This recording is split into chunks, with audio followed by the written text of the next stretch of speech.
it's another beautiful day, and I don't think we have enough of those around here, so I try to stay outside most of the day, and I mowed a lawn using batteries that were recharged this morning with power from my grid tie photovoltaic installation. And as I was mowing the lawn, I was thinking, maybe it's time I finish part 2 of my video about my solar power installation. And so it's evening now, and this is part 2.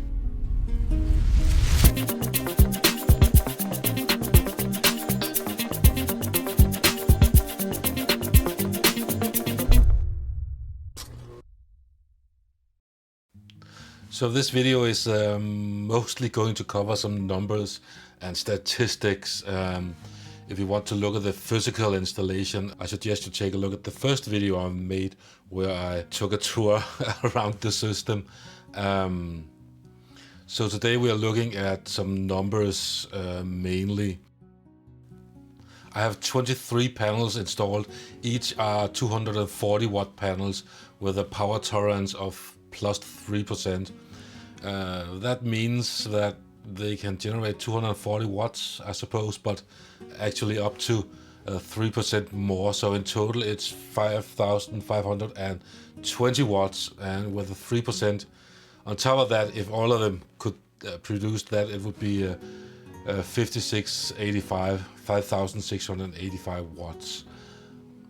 Now, if you buy, I guess, cheaper panels, you sometimes will see they say plus or minus 3%. They are installed facing almost directly south, I think a degree or two less than south, and sadly their angle is only about, I think it's 24 degrees, and that means that they are running less than efficient.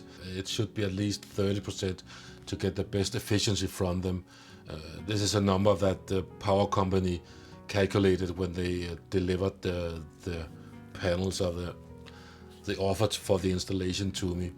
So I wanted to have at least 4,000 kilowatt hours produced every year, because that was what I had been using until then, and I wanted a comfortable margin above that.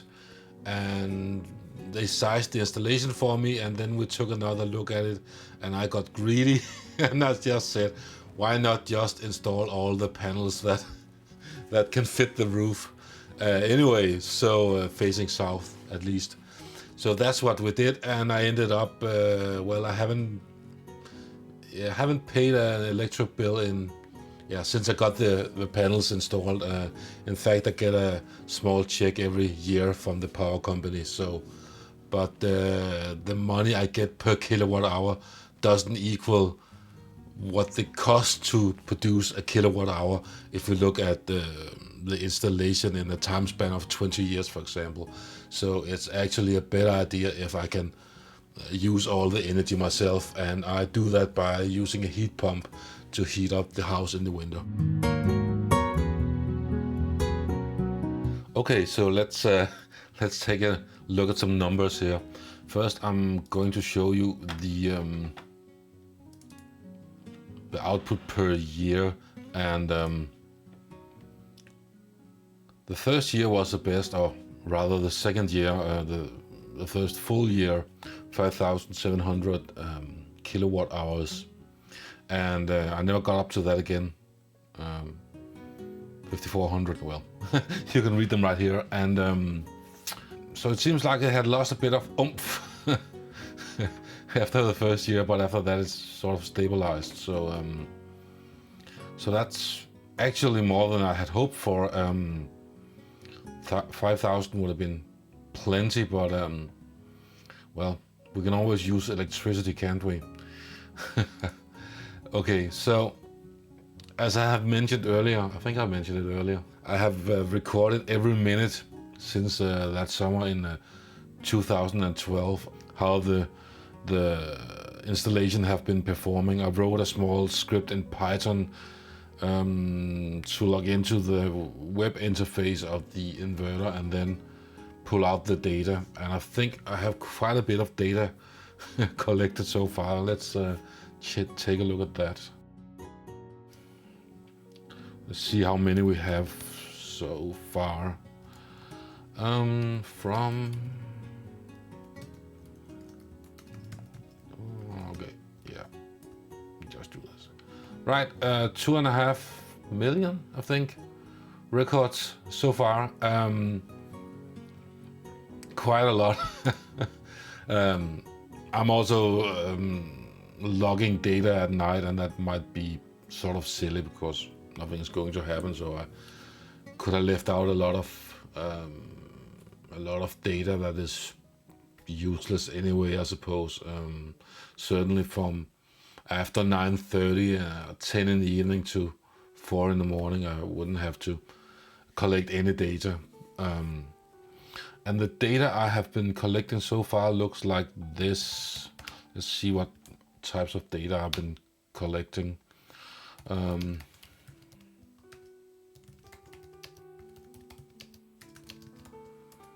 Bingo.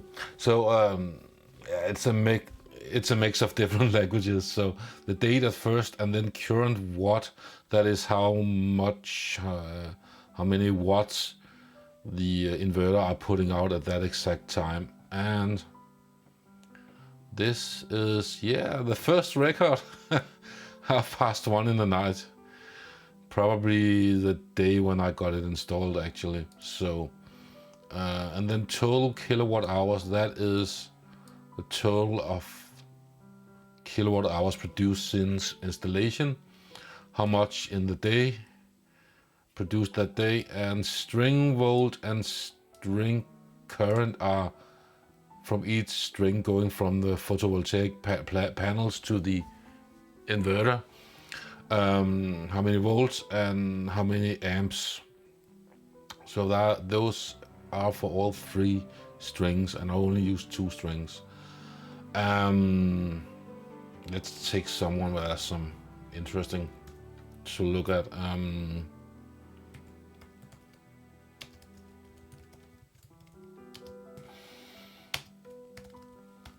Let's do this, for example. Yeah. So this is the same morning or afternoon. After lunch. 4,200 watts at that point. Not at the maximum, but fairly good numbers. So string volt is, yeah, we had that, and line power and line power watt is the output to each phase to the grid. We have 3 phases here, so there are line power watt 1, 2, and 3. So yeah, that's basically monitoring each phase. So I think one of the interesting numbers could be to see what's the maximum number of watts this installation have been producing at one given time period in time. So at this point it was 4,206, but what's the maximum actually?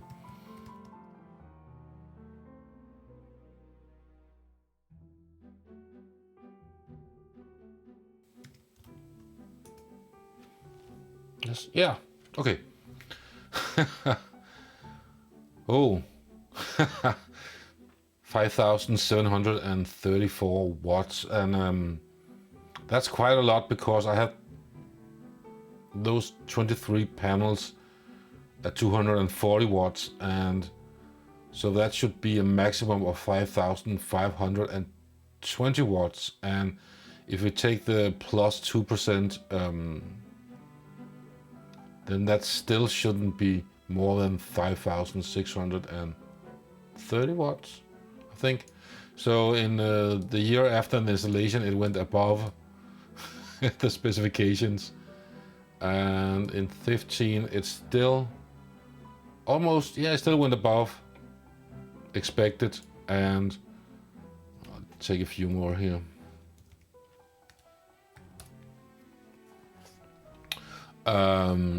Let's see, do we have some from this year?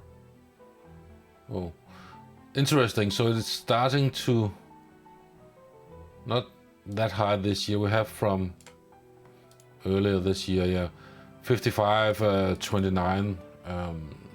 So that's still above 240 watts times 23. Not above the 2% on each panel, but it's still okay. I think I should mention that I haven't ever cleaned the panels, so that might be why it has gone down a bit from the first year, I suppose. But even though I haven't ever cleaned them, they still managed to get up to specifications here, so that is interesting. Yeah.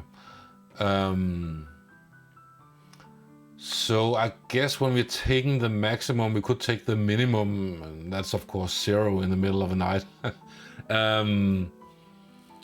But can it go down to, I've seen it down to 10 watts, but let's see if it can go down to 1 watt. Let's see if there's been any occurrences of that. Let's just count them.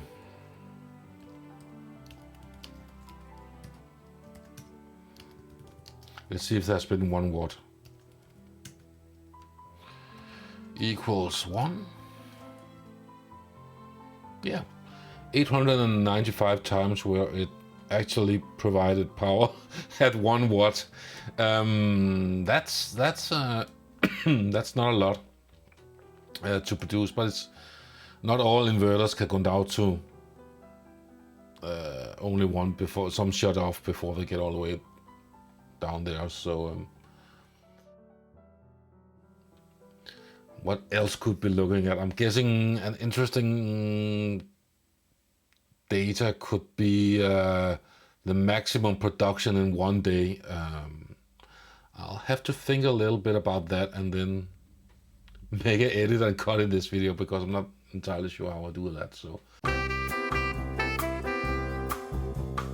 okay, I figured it out. I think this is the right way. I'm not an expert in programming to databases, so please don't judge me too harshly. What's interesting about this is that I actually have a record day this year. Almost reached 40 kilowatt hours in a day.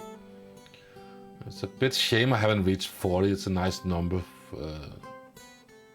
but I don't think I ever get up to that.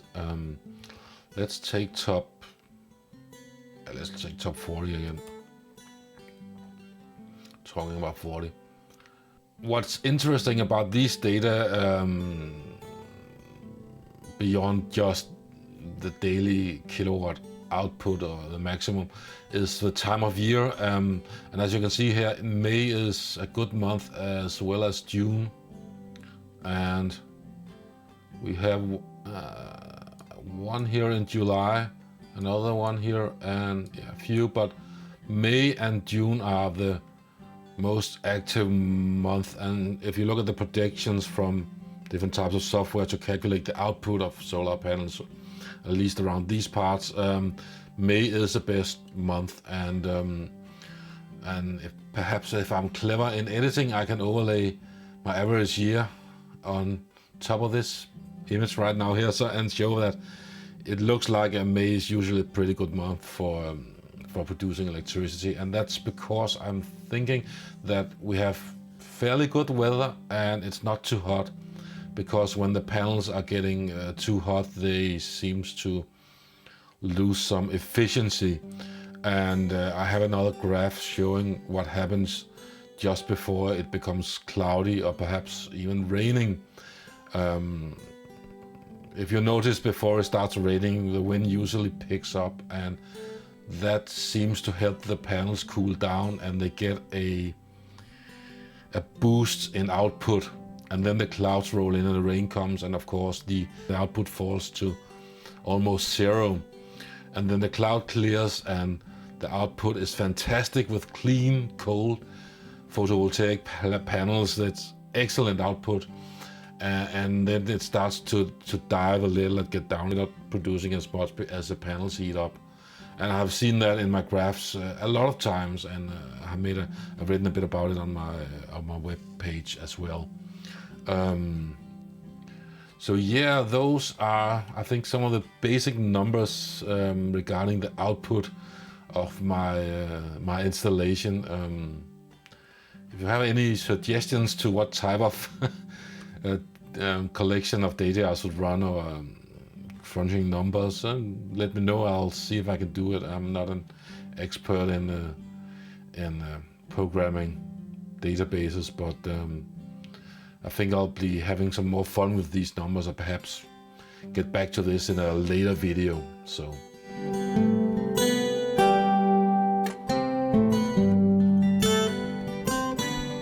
that was all for today's video. Until next time, have fun on the interwebs.